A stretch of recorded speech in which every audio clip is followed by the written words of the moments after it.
নমস্কার, আপনারা শুনছেন উত্তরের কণ্ঠ। উত্তরের কণ্ঠ থেকে আমি শ্রী প্রভাত বসাক, তুফানগঞ্জ, কোচবিহার। বিষয়: নিউ ইয়র্ক শহরে ভারতীয় প্রধানমন্ত্রীর সঙ্গে বাংলাদেশের প্রধান উপদেষ্টা ডক্টর ইউনূসের বৈঠক প্রসঙ্গ। এই পর্বটি শুরু করার আগে একটি বিষয় সম্মানীয় দর্শকের দৃষ্টি আকর্ষণ করছি, তা হলো বাংলাদেশে যে অবস্থা ঘটছে।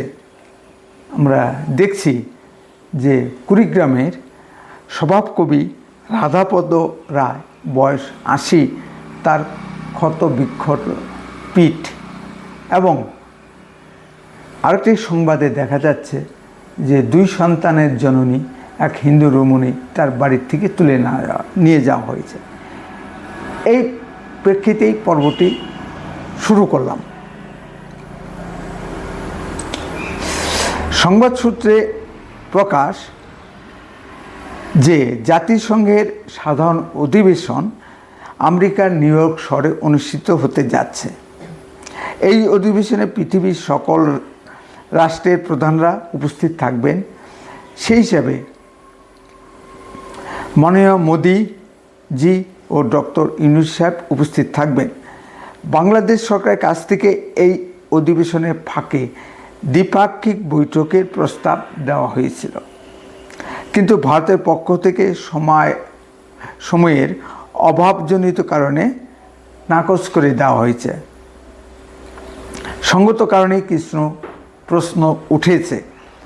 তাহলে কি ভারত বাংলাদেশের নতুন সরকারের সঙ্গে দ্বিপাক্ষিক বৈঠকে আগ্রহ নয়?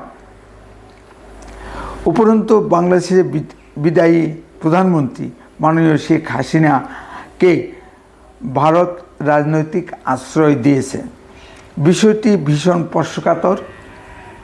আবার প্রধান উপদেষ্টা ডক্টর মোহাম্মদ ইউনূস ও আরও এক উপদেষ্টা ছাত্রনেতা নাহিদ ভারত বিরোধী বক্তব্য রেখে সমস্যাটি আরও গভীর ও জটিল করে ফেলেছে।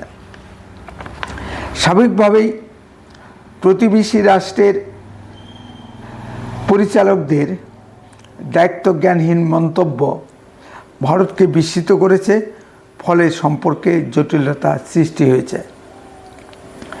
ব্যবসা বাণিজ্য প্রায় বন্ধ হওয়ার মুখে, যদিও বাংলাদেশের সরকার পক্ষ থেকে অনুরোধ করা হয়েছে যাতে ভারত বাংলাদেশে চাল, গম, ডাল রপ্তানি বন্ধ না করে।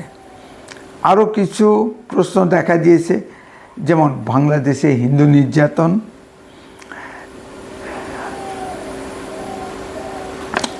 হাসিনার আমলে করা দ্বিপাক্ষিক চুক্তির ভবিষ্যৎ, বাংলাদেশে ভারতীয় প্রজেক্টগুলির ভবিষ্যৎ ও কর্মীদের নিরাপত্তা ইত্যাদি। বাংলাদেশে একমাত্র পারমাণবিক বিদ্যুৎ কেন্দ্র রূপপুরের ভারতীয় কোম্পানিগুলির কর্মীরা নিরাপত্তার অভাবে কাজ বন্ধ করে দিয়ে ভারতে চলে এসেছে। বাংলাদেশের সরকার আমেরিকার পুতুল সরকার, যে কারণে শেখ হাসিনার পতন ঘটেছে। ডক্টর মোহাম্মদ ইউনূস সাহেব, আপনি কি আমেরিকাকে তা দিতে পারবেন? আপনি কি সেন্ট মার্টিন দ্বীপে আমেরিকাকে সামরিক ঘাঁটি তৈরি করে দিতে পারবেন? অথবা আপনি কি পার্বত্য চট্টগ্রামকে খ্রিস্টান রাজ্য বানাতে দিতে পারবেন? আমরা এই উত্তরের দিকে চেয়ে থাকলাম। আমরা এ বিষয়ে মাননীয় প্রাক্তন প্রধানমন্ত্রী শেখ হাসিনার বক্তব্য শুনি। যাচ্ছে যে আমি দেশের মানুষের জন্য কাজ করছি, ঠিক আছে, মানুষের জন্য কাজ করছি, মানুষের যদি পছন্দ হয় ভোট দেবে, না হয় না দেবে, না দিলে আমি নাই থাকবো না। আমি কি মানুষের ভোট চুরি করতে যাব? আজকে দুর্ভাগ্য হলো যে আমরা ভোটের জন্য, ভোটের অধিকারের জন্য সংগ্রাম করলাম, আর আমাদেরকে যারা ভোট চোর বলে, যারা হলো ভোট ডাকাত, অনেকেই তো প্রার্থী হতে পারে। তো প্রার্থী যদি হয় শত ফুল ফুটতে দিন, যে ফুলটি সবচেয়ে সুন্দর সেটা আমি বেছে নেব।